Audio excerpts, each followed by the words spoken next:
Visiem sveiciens! 8. februāris, 26. gads. Ēterā ir Ezerkrasta valsts.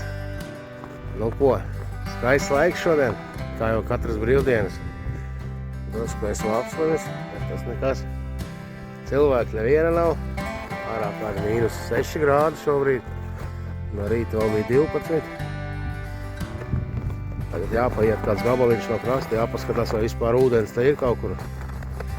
Vai iesim taisni uz priekšu, kāds 100 metrus ieurupsim. Krasta saimniecēja atsevišķi jautājums. Kur ir ūdens, kur ir zivis?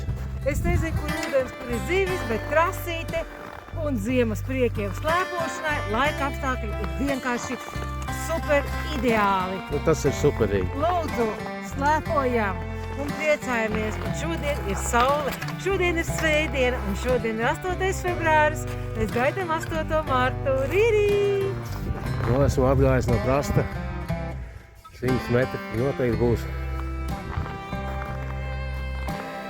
Nu, ieurbu. Un zemē vairāk kā pusi urbis iekšā.